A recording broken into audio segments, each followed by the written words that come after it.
नमस्कार. आज 21 जून जागतिक योग दिन. गोष्ट तिचीमध्ये या दिनानिमित्त आपल्या सगळ्यांचे स्वागत. एका शिक्षिकेचा अजूनही शिकण्याचा ध्यास, काम करण्याचा उत्साह बघून तुम्ही नक्कीच प्रेरित झालेले असणार. तिच्या या उत्साहाला, तिच्या या लिखाणाला, आयुष्याला मनापासून शुभेच्छा.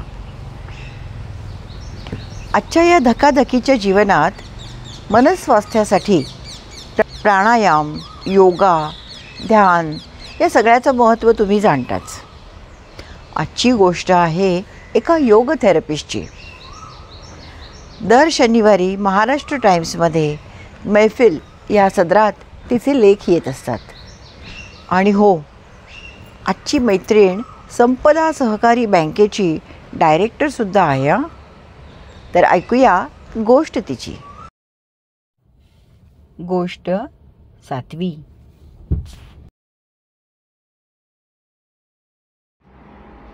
नमस्कार. गोष्ट तिचीमध्ये जागतिक योग दिनानिमित्त आज आपल्याकडे आली आहे सौ प्रांजली प्रसेनजित फडणवीस. नमस्कार. योगा थेरपिस्ट आहे. आपल्याला तिची गोष्ट ऐकताना बाकी सगळं कळणारच आहे, पण तिची थोडीशी ओळख सांगते. म्हणजे पुण्यातल्या सहकार नगरमधल्या स्वरूप योग साधना केंद्राची ती संचालिका आहे.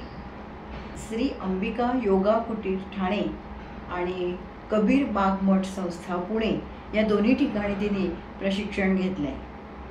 थोडका नाही तर तब्बल 17 वर्ष ती बऱ्याच जणांना वेगवेगळ्या व्याधींवर योगोपचार देत आहे आणि योगासनं आणि प्राणायाम हे पण शिकवते. तर ऐकूया आणि जाणून घेऊया गोष्ट तिची, गोष्ट प्रांजलीची. प्रांजली, मला सुरुवातीला तुझं माहेर कुठलं आणि काय बॅकग्राऊंड आहे साधारण ते सांगशील का? मी माहेरची प्राजक्ता सुभाषराव डोईफोडे आणि सासरची प्रांजली प्रसेनजित फडणवीस. मी मूळची नांदेडची आहे आणि नांदेडलाच माझं पूर्ण कुटुंब आहे.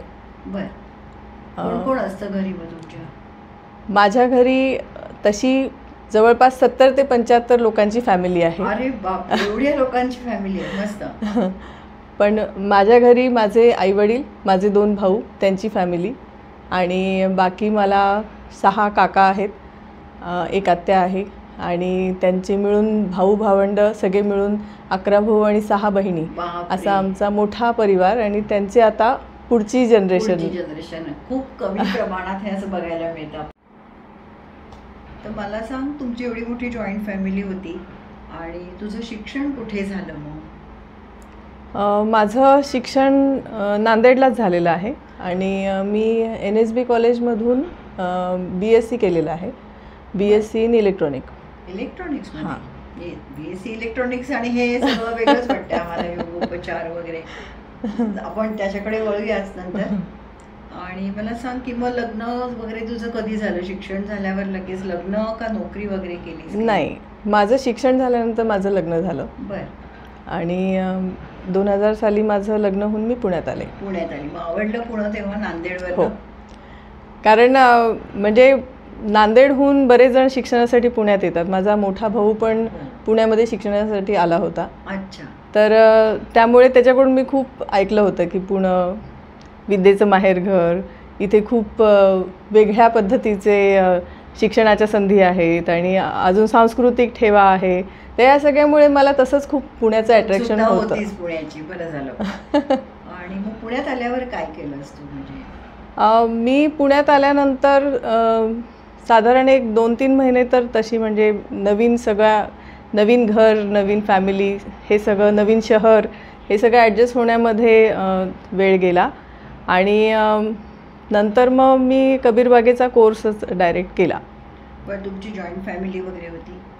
इथे मी, माझे सासू सासरे आणि माझे मिस्टर असे आम्ही, फक्त आमची फॅमिली एवढी पुण्यामध्ये आहे, बाकी सगळे नागपूरला असतात. अच्छा. आणि मला 2 नंदा पण आहेत. बरं. त्या पण, एक नागपूरला आणि एक जबलपूरला असते. बरं.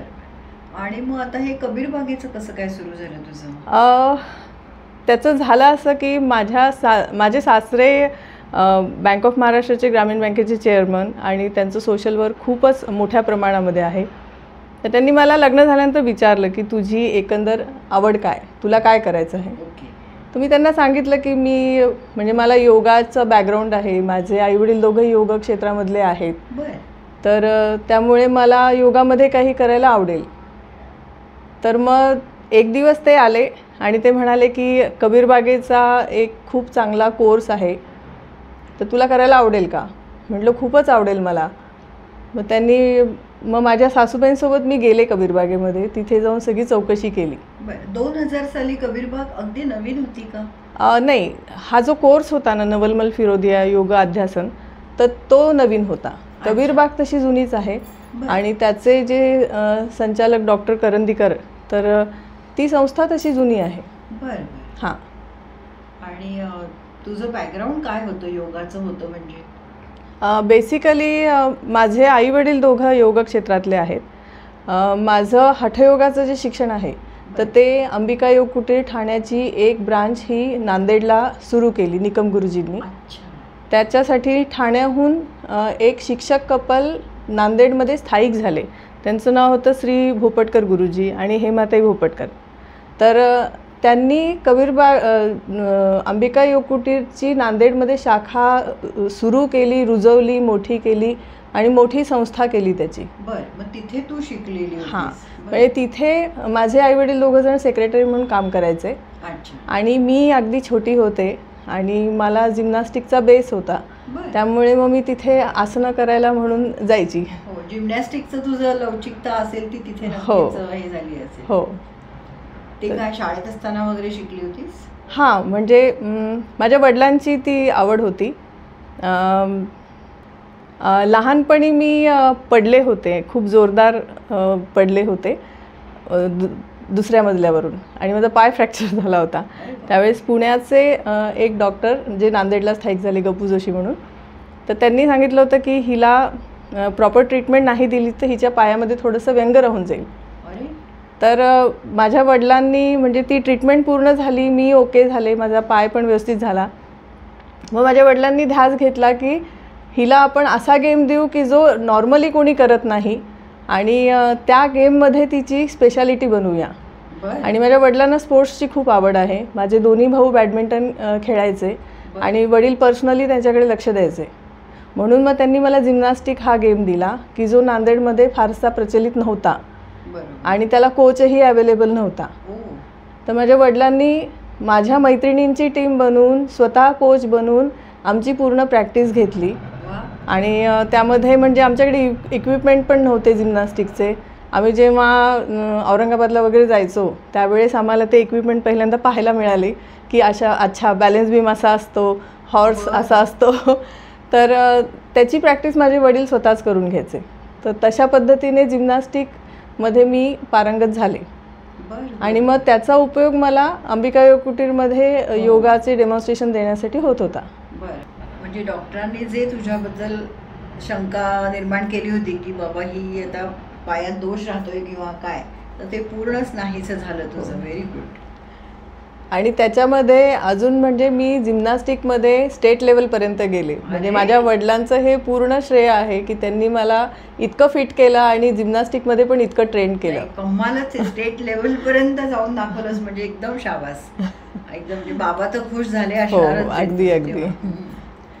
आणि मग त्यामुळे तुला कबीरबागेत तर काही प्रश्नच आला नसेल. तू योग आणि सगळंच शिकूनच तिथे गेली होतीस किंवा डेमॉन्स्ट्रेशनला जायची लहानपणी. हो. तर कबीरबागेत तुमचं काय होतं, वेळ कशी होती किंवा किती वर्षाचा हा कोर्स होता? माझा हा 2 वर्षाचा कोर्स होता. थेरपेटिक रेस्टोरेटिव्ह योगा अशा नावाने म्हणजे पोस्ट ग्रॅज्युएशन डिप्लोमा कोर्स होता हा.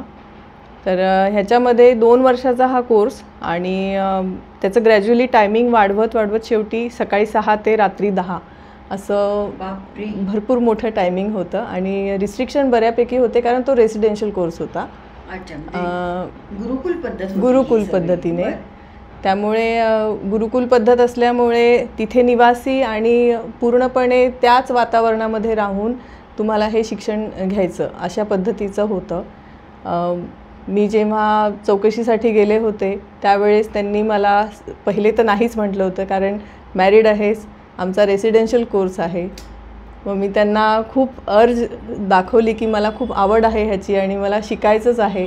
तर त्यानंतर त्यांनी मला सगळे नियम सांगितले होते की सणवार चालणार नाहीत, कुठलीही एक्स्ट्रा सुट्टी चालणार नाही. अशा पद्धतीने जर तू विद्यार्थी बनून येणार असशील तरच तुला परमिशन आहे आणि ॲडमिशन मिळेल.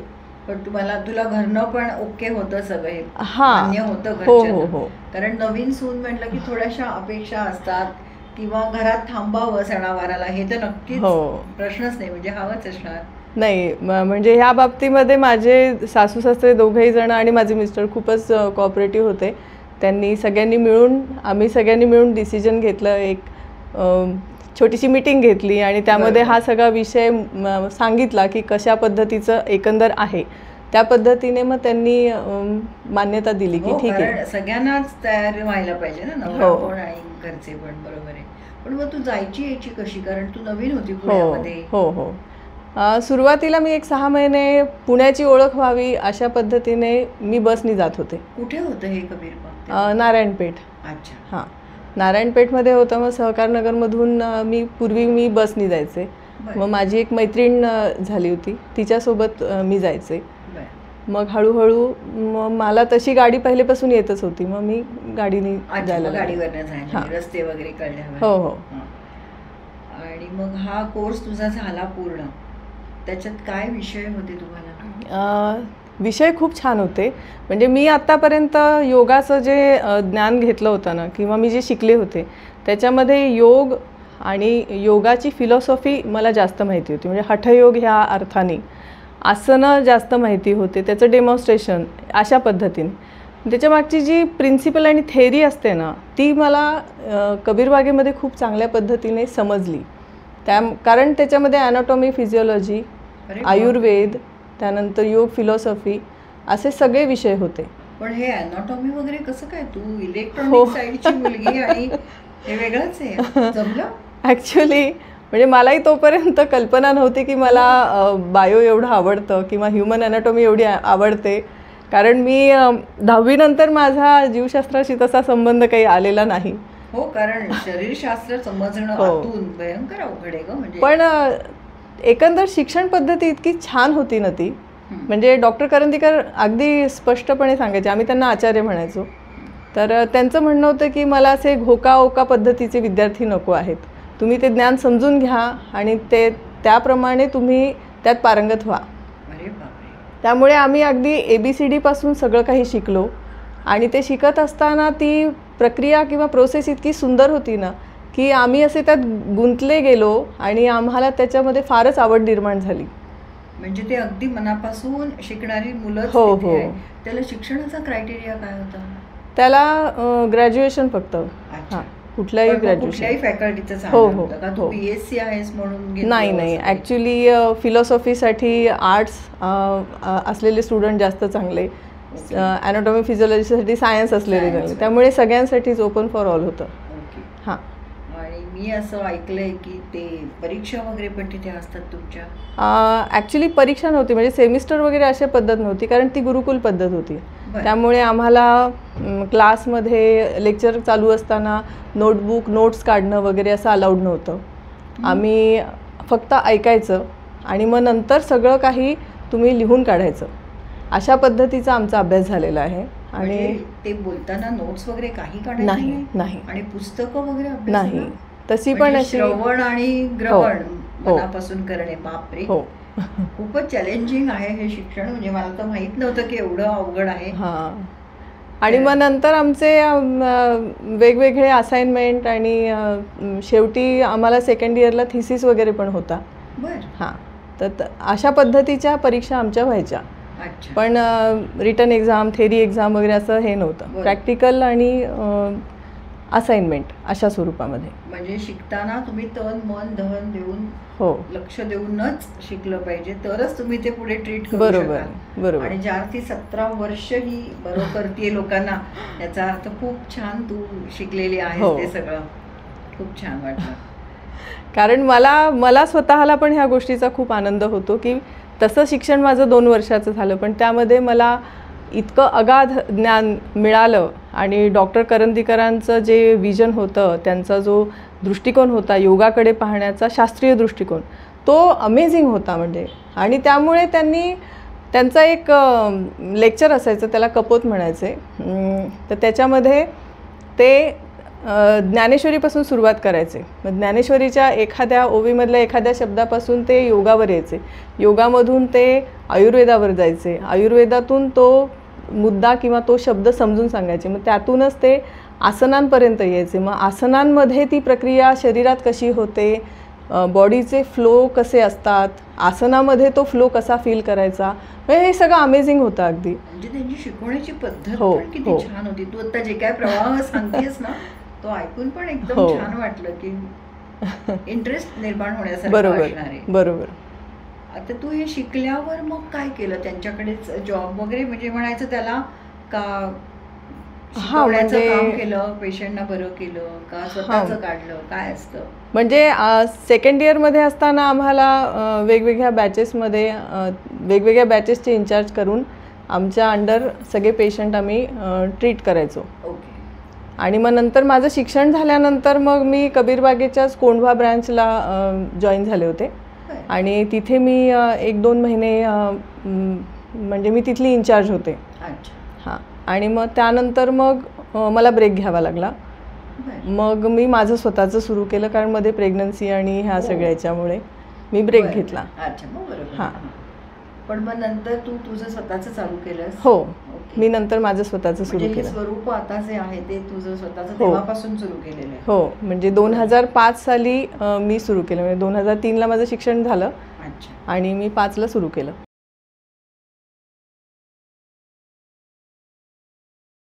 बरं. आणि मग आता तुझ्या मुली वगैरे केवढ्या आहेत काय? माझी मोठी मुलगी आता 20 वर्षाची आहे. म्हणजे ती 6 महिन्याची असताना मी स्वरूपची सुरुवात केली. बरं. अरे वा. आणि तिच्या वेळेस मी प्रेग्नंट होते, तर त्यावेळेसही मी स्वतः पण योग करत होते 9 महिने. आणि मी प्रेग्नंट महिलांचे शिबिर वगैरे पण घेतले होते त्या दरम्यान. अरे वा, हो. मस्त. म्हणजे छान. तूही करत होतीस हो. आणि त्या बाकीच्यांना पण हे करत हो. होतीस. त्याचा फायदा नक्कीच झाला हो, हो. असणार आहे. हो ना? हां. फायदा झाला. माझी डिलिव्हरी नॉर्मल आहे आणि माझ्या दोन्ही डिलिव्हरी नॉर्मल आहेत. आणि मला योगासनांचा आणि प्राणायामाचा खूपच चांगला फायदा झाला. म्हणजे आता मी जेव्हा असं खूप ऐकते की प्रेग्नन्सीमध्ये फार काय डिप्रेशन येतं आणि खूप स्ट्रेस येतो वगैरे, त्यावेळेस मला असं म्हणावंसं वाटतं की थोडा योगा आणि प्राणायाम नियमितपणे केला तर इतका स्ट्रेस येत नाही. आणि डिलिव्हरीनंतरसुद्धा खूप जणांना पोस्ट नेटल डिप्रेशन येतं, तर त्याच्यासाठी सुद्धा योगाचा खूप चांगला उपयोग होतो. तर त्यामुळे मी माझ्या डिलिव्हरीनंतर किंवा माझ्या मुली मोठ्या झाल्यानंतर हे सगळे नावं ऐकले की अशा पद्धतीचे त्रास होतात.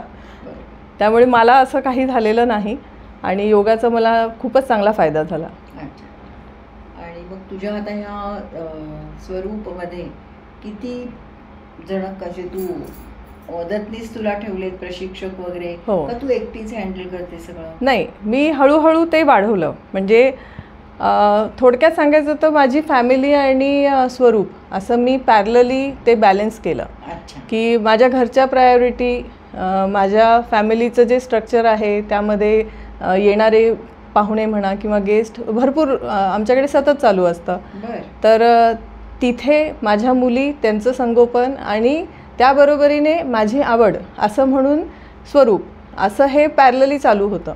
मग ते चालू असताना मग हळूहळू जो असं म्हणतात की योगामध्ये सात्विक लोकच टिकतात, तर त्याप्रमाणे जे सात्विक लोक होते ते कनेक्ट होत गेले.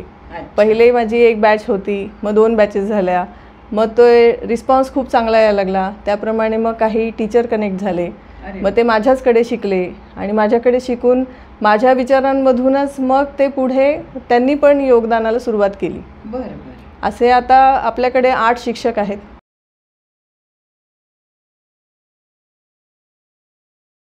अरे वा. आणि साधारण महिन्याची आपली 150 ते 200 उपस्थिती असते. एवढ्या जणांना एवढी जण येतात? हो. आणि आता काय टायमिंग असतं मग ह्याचं? आता आपले 2 सेंटर आहेत. एकीकडे आपण फक्त पारंपरिक योग आणि हठयोग एवढंच घेतो आणि दुसरीकडे आपण मेडिकल योग घेतो. अच्छा, म्हणजे ज्यांना काही प्रॉब्लेम्स होत असतील त्या लोकांसाठी वेगळी बॅच आहे किंवा वेगळं सेंटर आहे. हो बरं. आणि हे दोन्ही मिळून 100-150 लोक आहेत. हो अरे हो. बापरे, बरं. आणि साधारण एक 17 बॅचेस चालू असतात आपल्या. हो. हां. आणि मला माहिती नाही आहे पण ऐकलंय असं काहीतरी की तुमच्याकडे बरीच साहित्य असतं, काय काय पट्टे बिट्टे काय काय असतं त्याच्यामध्ये? आपल्याकडे प्रोप्स म्हणून लोड, उषा, रोप आणि बेल्ट हे महत्त्वाचे साहित्य. लोड उषा आहे? हां. त्यानंतर काही लाकडी बेंचेस आहेत, लाकडी विटा आहेत. तर ह्या सगळ्या प्रोप्सच्या मदतीने आपण मेडिकल योग देतो. अच्छा. आणि मग समजा कुणाला काही होत असेल तर मग काय आम्ही तुमच्याकडे एक्सरे वगैरे काढून यायचं का तुम्ही सांगता कुठले काढायचे? हां, नाही, आपल्याकडे प्रॉपर इन्व्हेस्टिगेशन करून आपण हे करतो. म्हणजे एक्सरे, MRI असतील तर त्याप्रमाणे आपण पेशंटची काय कंप्लेंट आहे, त्यांचे साईन सिम्पटम्स काय आहेत ते आणि एक्सरे MRIचे रिपोर्ट किंवा ब्लड रिपोर्ट ह्याप्रमाणे आपण त्यांची कंडिशन कशी आहे ते समजून घेतो आणि त्याप्रमाणे काय योगोपचार द्यायचा तो ठरवतो. मग आता तुझ्या सेंटरला फक्त तू हे सगळं बघते का तुझे प्रशिक्षक पण ठरवू शकतात की हां आता हा पेशंट आहे, याला हा प्रॉब्लेम आहे, मग काय आसनं करून घ्यायची किंवा काय ट्रीटमेंट द्यायची? नाही, तसे ते आता किती नाही म्हटलं तरी ते पण जवळपास 17-18 वर्षापासून काम करतात, त्यामुळे तज्ज्ञ झालेले आहेत. हो, पण पहिला प्रोग्राम मी स्वतः सगळा डिझाईन करून देते. त्याला मी कस्टमाइज्ड योग असं म्हणते की तुमची जी रिक्वायरमेंट आहे त्याप्रमाणे मी तुम्हाला तसा योग डिझाईन करून देते. की तुम्हाला समजा प्राणायामाचे काही 2 प्रकार आवश्यक आहेत, काही उभ्याची आसनं आवश्यक आहेत, काही फक्त ट्विस्टिंग प्रकारच आवश्यक आहेत, तर मी तसं पूर्ण डिझाईन करून देते आणि त्याप्रमाणे मग माझे प्रशिक्षक तुमच्याकडून करून घेतात. आणि मग असं प्रत्येकाला किती दिवसाचं असतं का सिटिंग असतात, काय असतं? डिपेंड्स. म्हणजे तुमची कंप्लेंट किती क्रॉनिक आहे का ॲक्यूट आहे त्याप्रमाणे आपण साधारण 3 महिने ते पुढे असे तुमची ट्रीटमेंट होते. आणि बाकी आमची औषधं गोळ्या काय डॉक्टरने ती चालू ठेवायची, त्यात काही बदल करायचा नाही. आणि पहिलेच आम्ही डिस्क्लेमरमध्ये हे देतोच, कारण योग करायला लागल्यानंतर हे डायबिटीसच्या बाबतीत तर फारच होतं की योग करायला लागल्यानंतर आधी गोळ्या बंद करून टाकतात आणि बरेचसे असे गुडघेदुखीचे पण पेशंट येतात की नाही थोडं असं जमतंय का बघू म्हणून जिना चढून आलो वगैरे. तर असं शक्यतो काही करायचं नाही, कारण तुमची एक ट्रीटमेंट चालू आहे, त्या ट्रीटमेंटचा तुमच्या शरीरावर परिणाम किती होतोय, किती काळ टिकतोय आणि त्याचं ड्युरेशन कसं वाढवायचं हे ह्याला थोडा वेळ द्यावा लागतो. त्यामुळे लगेचच काही औषध उपचार बंद नाही करायचे, आम्ही असं हे पहिल्यांदा सगळं सांगतो. हां. पेशंटचं जे ड्युरेशन आहे ना तर ते 3 महिने ते पुढे, मग काही जण वर्षभर पण येतात. तर बेसिकली कसं आहे, आपल्या बॉडीमध्ये वेगवेगळ्या कारणास्तव डिजनरेशन होत असतं. म्हणजे वयोमानानुसार एजिंगमुळे होतं, कधी आहार विहारामुळे होतं, कधी तुमच्या नुसत्या कामाच्या स्वरूपामुळे पण होतं. तर हे डिजनरेशन आणि बॉडी ऑटोमॅटिक स्वतःचं हिलिंग करत असते, तर त्याचं प्रमाण हे दोन्ही जेव्हा इक्वल असतं ना तेव्हा आपण नॉर्मल असतो. जेव्हा डिजनरेशनचं प्रमाण जास्त असतं आणि हिलिंगचं प्रमाण त्या मानाने कमी असतं त्यावेळेस आपल्याला व्याधी होते किंवा आजार होतो काहीतरी. आणि जेव्हा आपण ते जे डिजनरेशन आहे ते डिजनरेशन आपण योगामधून किंवा थेरपीमधून ते थोडं कमी करतो. म्हणजे सपोज आता गुडघ्याची झीज आहे, तुम्ही वारंवार उभे राहताय किंवा जिने चढताय, तर त्यावेळेस किंवा नुसतं तुमचं पोश्चर की तुमचं वजन कसं त्या गुडघ्यावर येतं आहे त्याप्रमाणे सुद्धा त्या गुडघ्याची झीज होते. आणि जेव्हा आपण तो गुडघा अलाइन करून प्रॉपर पोझिशनमध्ये वेट डिस्ट्रीब्युशन करतो त्यावेळेस तिथे हिलिंग सुरू झालं. म्हणजे आपल्याकडून आपण हिलिंगचं प्रमाण वाढवलं, तर ते बॅलन्स जेव्हा होईल त्यावेळेस हळूहळू तो गुडघा आणि तो व्यक्ती हा हेल्दी व्हायला लागतो. मग त्याचं टाईम ड्युरेशन हे प्रत्येक व्यक्तीप्रमाणे बदलतं. हां. दुसरा अजून एक मुद्दा असा आहे की काही शरीरातले भाग हे परत निर्माण होत नाहीत, जसं कार्टिलेज आहे गुडघ्यातलं, पण त्याला सपोर्ट करणाऱ्या बऱ्याच सिस्टीम असतात. म्हणजे एकटा फक्त कार्टिलेजच गुडघा चालवतो का तर नाही, त्याच्या बरोबरीने अजून लिगामेंट, कॅप्सूल, मसल असे आहेत. तर हे सगळ्याच बाबतीमध्ये म्हणजे मान असो, कंबर असो किंवा बॉडीमधला कुठलाही पार्ट असो, तर आपल्याकडे आपण त्याचं स्ट्रेंथनिंग करण्याचा आणि त्याच्यावर जर चुकीच्या पद्धतीने वेट डिस्ट्रीब्यूट होत असेल तर ते किंवा त्याची अलाइनमेंट कुठे चुकली असेल तर ती आपण दुरुस्त करण्याचा प्रयत्न करतो with the help of probes. त्यामुळे आपल्याला प्रोब्स हे लागतात. बरं. आणि त्या प्रोब्सच्या मदतीने एकदा तुमचा पाय कशा पद्धतीने सरळ असावा. आता आय टीमध्ये काम करणारे जे लोक आहेत त्यांचं ऑटोमॅटिक मान ही एवढी सरळ अशी पुढे आलेली असते, आपल्याला पाहतानाही कळतं की ते कम्प्युटरवर काम करताना असेच असतात. मग जेव्हा त्यांना हा अवेअरनेस येईल की नाही असं नाही, आपली मान सरळ हवी आहे, आपले शोल्डर असे हवे आहेत, हे सुरुवातीला लक्षात येत नाही. मग आम्ही तिथे पट्टे बांधतो, त्यांना शिकवतो की अशा पद्धतीने बसायचं आहे. मग एकदा जेव्हा तो मेमरी प्रोग्रामिंग होईल त्यानंतर मग ऑटोमॅटिक त्या अवेअरनेसनी तो पेशंट किंवा तो व्यक्ती ते अलर्ट राहतील, हां असं बसायचे नाही का. हां, तर अशा पद्धतीने आपण थेरपी देतो. बरं. आणि अजून असं कशावर तुम्ही उपचार करता किंवा हे? आपल्याकडे सगळ्याच ह्याच्यावर उपचार दिले जातात. म्हणजे हार्ट पेशंट, अस्थमा, डायबिटीस ह्याच्यावर आहेच आहे, थायरॉईडवर आहेच आहे, आणि जॉईंट पेन सगळे म्हणजे ऑस्टिओआर्थरायटिस असेल, स्पॉन्डलोसिस असेल, तर ह्या सगळ्यावर आपण उपचार देतो. PCODवर देतो. सगळे डिसीज हे सायकोसोमॅटिकमध्ये येतात, त्यामुळे मानसिक पण काही एन्झायटी असेल, डिप्रेशन असेल किंवा हायपर ॲक्टिव्ह काही मुलं असतात, तर अशांसाठी पण आपण ट्रीटमेंट देतो. पण मग ती किती वर्षापासून घ्यायची ट्रीटमेंट किंवा काय त्याला एज लिमिट आहे? आपण साधारण एक 6 वर्षापासूनचे मुलं घेतो. म्हणजे आपल्याकडे किड्स बॅच पण आहे, त्यामध्ये आपण 6 ते 12 वयोगटातली मुलं घेतो. एवढ्या लहान वयात पण चालतं? हो हो, कारण तसे ते खूप फ्लेक्झिबल असतात. बरोबर. आसनं खूप सुंदर करतात. त्या मुलांना आपल्याला योगासाठी बसवणं हेच मोठं स्किल असतं. पण त्यातून ते म्हणजे संस्काराचं पण वय असतं, त्यावेळेस तुम्ही जे सांगाल ते पण त्यांना पटतं लगेच. तर काही गुड हॅबिट्स, काही चांगल्या सवयी ज्या योगामध्ये यमनियम नावाने लिहून ठेवलेले आहेत की तुमचे एकंदर आहार विहार किंवा आचार कसा असावा, आचरण कसं असावं, सत्य बोला, अहिंसा, ह्या सगळ्या पॉईंट्स आपण त्यांना समजून सांगतो त्यांच्या लेवलला. बरोबर. तर ते लवकर आत्मसात करतात. पण मग हे असं एखाद्या शाळेत वगैरे काही अप्रोच झालं नाहीत का? असं काही सुरू केलं तर? ते आपण घेतो ना शाळेत. शाळेमध्ये पण आपल्या वेगवेगळ्या शाळांमध्ये आपण असे उपक्रम घेतो. अरे वा. हो, कॉलेजमध्ये पण घेतो. हां, म्हणजे लहान वयात जेवढं वळण लागेल तेवढं छान वाटतं ना. हो. आणि असं अजून कुठे तू लेक्चर्स घेतेस किंवा काही जातेस द्यायला? मी बरेच म्हणजे वेगवेगळ्या IT कंपन्यांमध्ये जाते. SNDT मध्ये मी MSc न्यूट्रिशनच्या मुलींना मी योगाचा कोर्स शिकवलेला आहे. भारती विद्यापीठमध्ये मी OPD योगाची चालवत होते. असे म्हणजे जिथे आवश्यकता आहे, जिथे मला प्रसार आणि प्रचाराची संधी मिळते तिथे मी सर्व ठिकाणी जाते. शाळा कॉलेजेस आहेत. छान आहे खरंच, अगदी सगळ्या लोकांसाठी उपयोगी आहे ही गोष्ट खूप. मला सांग, आता ह्या सगळ्या तुझ्या 17 वर्षाच्या कारकिर्दीमध्ये तुझ्यासाठी काही असा खास आनंदी दिवस, आनंदी क्षण असं काही आठवत आहे का? हो, म्हणजे ॲक्च्युली माझ्यासाठी सगळ्यात आनंदाची गोष्ट आहे की जेव्हा माझा एखादा पेशंट किंवा आम्ही साधक म्हणतो, साधक म्हणजे काहीतरी साध्य करायला निघालेला आणि साधना करत असलेला असा तो साधक, म्हणून आम्ही आमच्या सगळ्या स्टुडंटला साधक म्हणतो. तर असा एखादा जेव्हा साधक किंवा एखादा पेशंट आनंदाने येतो की मॅडम माझं हे दुखणं होतं आणि आता मी त्याच्यावर मात करून मी काहीतरी विशेष करून आलेलो आहे, ट्रिपला जाऊन आलो आहे किंवा मी कुठे प्रवासामध्ये 1000 पायऱ्या चढून गेलो आहे आणि मला काही त्रास झाला नाही, मी सुखरूप व्यवस्थित आलेलो आहे.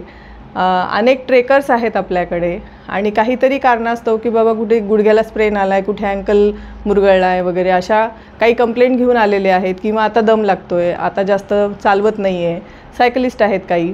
तर मग ते जेव्हा त्यांची अचिव्हमेंट सांगतात, एक अबाऊ 71 काका येतात, तर ते हाफ मॅरेथॉन पळाले. त्यावेळी जेव्हा त्यांनी हे सांगितलं, तर असे जेव्हा साधक माझ्याकडे येतात आणि ते त्यांची अचिव्हमेंट सांगतात त्यावेळेस तो माझ्यासाठी सगळ्यात आनंदाचा क्षण असतो. आणि त्याच्या व्यतिरिक्त म्हटलं तर अय्यंगार गुरुजींनी आम्हाला सगळ्या योग थेरपिस्ट की जे आता महाराष्ट्रामध्ये किंवा भारतभर काम करत आहेत आणि त्यांची जी काही थेरपी आहे ती सगळ्या जगभर पसरवण्याचा काम करत आहेत. तर अशा सगळ्यांना एकत्र बोलून आमचं विशेष कौतुक केलं होतं आणि आम्हाला पुरस्कार दिले होते आणि आमच्यासाठी स्पेशल वेळ काढून त्यांनी एक लेक्चर घेतलं होतं. तर ती गुरुजींकडे सन्मान होणं म्हणजे खरोखर आनंदाची गोष्ट आहे. खूप मोठं काम केलंय कारण त्यांनी आणि आम्हाला खूप आनंद झाला कारण की आमची मूळ मातृसंस्था ही म्हणजे गुरुजी अयंगार गुरुजी आहेत त्यांचे शिष्य म्हणजे डॉक्टर करंदीकर. त्या डॉक्टर करंदीकरांचे शिष्य आम्ही. त्यामुळे अयंगारांना भेटणं आणि त्यांच्याकडून आमचा सन्मान होणं ही खूपच आमच्यासाठी फारच आनंदाची गोष्ट आहे. खरंच छान. आणि त्याचबरोबर पुण्यामधल्या एक ज्येष्ठ योग शिक्षिका आहेत वीणाताई सहस्त्रबुद्धे. तर त्या जवळपास 35-40 वर्षापासून योग साधना नावाने त्यांची संस्था आहे आणि प्रशिक्षण पण देतात. तर माझी पुण्यात आल्यानंतर आणि ह्या क्षेत्रात आल्यानंतर त्यांची भेट झाली. अतिशय सात्विक आणि प्रसन्न व्यक्तिमत्व आहे आणि त्यांना पहिल्या भेटीमध्येच आमचं काय कनेक्शन झालं मला माहिती नाही, पण मला त्यांना भेटून नेहमी खूप आनंद होतो. तर त्यांच्याकडून मला 21 जूनचा एकदा विशेष सन्मान देण्यात आला आणि योगगुरूचं पदवी देऊन मानचिन्ह देण्यात आलं. तर ती सुद्धा माझ्यासाठी एक खूप मोठी अचीवमेंट वाटते. लहानच आहेस, मोठी नाही आहेस, तर पुढच्या पिढीला काय उपदेश देशील? मला असं वाटतं की योग ना खूप गोष्टी हा साध्य करू शकतो. म्हणजे एक तर तुमची स्वतःची हेल्थ, तुमची तब्येत, इतके स्ट्रेस आणि इतकं असं फास्ट लाईफस्टाईल आहे आपलं की त्याच्यासोबत कोपअप करताना प्लस आपलं वय, ह्या सगळ्यामध्ये ना खूप तारेवरची कसरत होत असते. तर माइंड स्टेबिलिटी जी आहे ना ती योगामधून खूप चांगली मिळते. आणि जर तुमचं माइंड स्टेबल असेल ना तर तुम्ही कितीही हार्ड असं काही सिच्युएशन पार करू शकता. त्याच्यासाठी तुम्हाला तुमचं शरीर पण तेवढंच मजबूत हवं. तर योग हा सगळ्यांनी केला पाहिजे. आणि आपण खूप फॉर्च्युनेट आहोत की 21 जून आंतरराष्ट्रीय योग दिनाच्या निमित्ताने ह्याचा प्रसार खूप चांगल्या पद्धतीने होतो आहे. योगा जरी झाला तरीसुद्धा त्याचं जे प्रिन्सिपल आहे ते तेच आहे आणि त्याच्यामुळे का होईना पण सगळे लोक हे योगाकडे वळत आहेत. जर तुम्ही योग केला तर औषधं, मेडिकेशन आणि ह्या सगळ्या दुष्टजंजाळापासून तुम्ही लांब अलिप्त राहू शकता. एक हेल्दी असं जीवन जगू शकता आणि माइंड स्टेबिलिटी खूप चांगली मिळते. त्यामुळे नक्कीच आजपासून सगळ्यांनी योगाला सुरुवात करा. चांगला मुहूर्त आहे आजचा. बरोबर. तुझे आदर्श कोण आहेत सांगशील? माझे आदर्श पहिले तर माझी आईच आहे.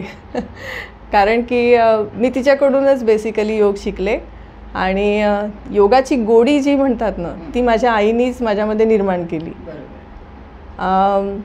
ती स्वतः म्हणजे काय म्हणायचं नांदेडला आल्यानंतर, सासरी आल्यानंतर ती योग शिकली किंवा तिच्या आयुष्यामध्ये योग आला. आणि ती इतकी छान म्हणजे तिने ते सगळं शिकून घेतलं. त्याचा तिला स्वतःला पण खूप फायदा झाला आणि त्यामुळे तिचा विश्वास खूप आहे त्या शास्त्रावर आणि तिने तोच आमच्यामध्ये पण रुजवला. तिची विशेषता म्हणजे ती मी जे म्हटलं की माइंड स्टेबिलिटी त्याच्यावरच ती काम करते. ती ध्यान आणि षटचक्र ह्या विषयामध्ये पारंगत आहे. हां, तर त्यामुळे अनेक जणांचं काउन्सिलिंग पण ती खूप इझिली करते आणि खूप जणांना तिने डिप्रेशनमधून बाहेर काढलेलं आहे. हो, छान कार्य आहे. हो, तर त्यामुळे माझा पहिला आदर्श ही माझी आईच आहे.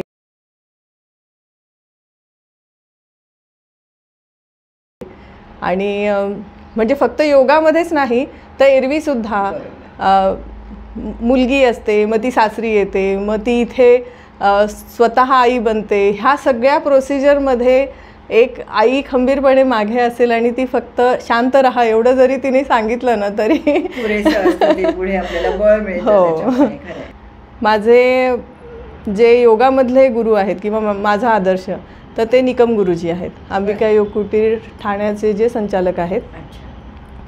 तर त्यांचं म्हणजे मला मी फार कमी भेटली आहे त्यांना, पण मला जे त्यांचं आवडलं ना एक तर त्यांची पुस्तकं आणि त्यांचा अभ्यास आणि हठयोगातला अभ्यास खूपच चांगला. म्हणजे इतकी वर्ष झाली पण त्या पुस्तकामधल्या एक एक ओळीमध्ये सुद्धा, एक एक शब्दामध्ये सुद्धा इतकं नॉलेज आहे ना की ते वाचताना जाणवतं.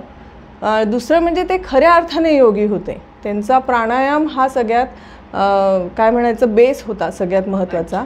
आणि ते खऱ्या अर्थाने योगीसारखेच राहिले, योगीसारखेच जगले आणि त्यांचा शेवट पण आजार नाही, व्याधी नाही, फक्त वार्धक्याने हळूहळू त्यांचा शेवट झाला. तर मला ते खऱ्या अर्थाने आदर्श असे वाटतात की आयुष्य जर असेल तर त्यांच्यासारखं बनायला मला आवडेल.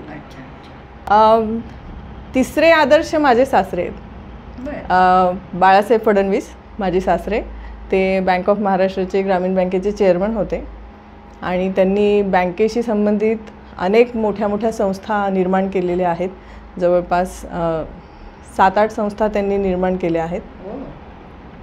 आणि त्यांचं पूर्ण आयुष्य ना हे असं म्हणजे ते जिथे जातील ना तो असा परिस्पर्श असल्यासारखा आहे की तिथे ते काहीतरी निर्माण करून जातील. म्हणजे गावामध्ये गेले तर तिथल्या लोकांना ते काहीतरी व्यवसायासाठी उद्युक्त करतील, काहीतरी दिशा देतील. त्यांचं विजन खूपच चांगलं आहे आणि ते खूप असे सोशल आहेत. त्यामुळे सतत म्हणजे असं त्यांचा जो कल आहे ना तो आर्थिक साक्षरता किंवा स्वावलंबन ह्यासाठी ते प्रयत्न करत आहेत. आणि बँकिंग क्षेत्रामध्ये तर त्यांचं काम खूपच मोठं आहे. कर्मचारी संस्था काम करतात, तळागाळातून ते काम करतात. अशी लोक कमी असतात, कारण नाही खरे सोशल आहेत. हो, आणि खूपच डिसिप्लिन्ड असं त्यांचं लाईफस्टाईल आहे. ते मला फार आवडतं. त्यामुळे माझे सासरे एक माझा आदर्श आहे. छान छान, तुझे तिन्ही आदर्श आवडले आम्हाला. आणि समजा तू आता ह्या स्वरूप संस्था नसती उघडलीस तुझी योगाची, किंवा योगासन या बाजूला नसती वळलीस, तर काय केलं असतंस? काय आवडलं असतं करायला? नाही, तसं लाईफ खूप कलरफुल आहे. मला पेंटिंग आवडते, मी करते पण पेंटिंग्स. अरे वा. मला आर्ट अँड क्राफ्टची खूप आवड आहे. त्यामुळे छोटी छोटी कलाकारी मला सगळीच आवडते. मेहंदी असो किंवा पेंटिंग असो किंवा भरतकाम, विणकाम वगैरे हे सगळं आवडतं मला. जसा वेळ मिळेल. शिवणकामही मी बरेच फॅशन डिझायनिंगचा माझा कोर्स झालेला आहे. हो. छान, म्हणजे खरी कलाकार आहेस तू, खरं सांगायचं तर आतून. पण आता ह्या योगामध्ये आल्यामुळे खूपच छान तुझी कला बहारली आणि सगळ्यांना आम्हाला त्याचा फायदा होतोय. हो. आता आपला एक असा प्रश्न असतो शेवटचा की तुझ्या मते स्त्री म्हणजे काय? स्त्री म्हणजे ऊर्जा, आणि ती ऊर्जा जिथे कुठे लागेल ना त्याचं म्हणजे ते भलं होईल किंवा फळफळून मोठं होईल. तर तशी ती स्त्री म्हणजे ऊर्जाच आहे. त्यामुळे ती स्वयंपाकात गेली तर सुंदर स्वयंपाक करेल, ती ऑफिसमध्ये किंवा म्हणजे बौद्धिक ह्याच्यात गेली तर ती बुद्धीचा विकास करेल. ती जिथे कुठे जाईल तिथे ती स्वतःच्या ऊर्जेने त्या भागाला अजून उत्क्रांत करेल, अशीच आहे. उजळून टाकते स्त्री जिथे जाईल तिथे. आणि छान वाक्यात तू सांगितलंस की स्त्री म्हणजे ऊर्जा.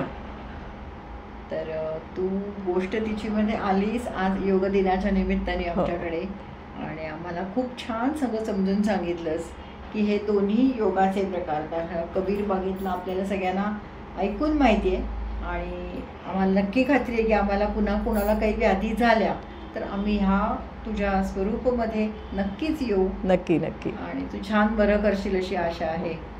तुला खूप खूप शुभेच्छा. धन्यवाद. गोष्ट तिची मध्ये आल्याबद्दल धन्यवाद. धन्यवाद. थँक्यू. थँक्यू.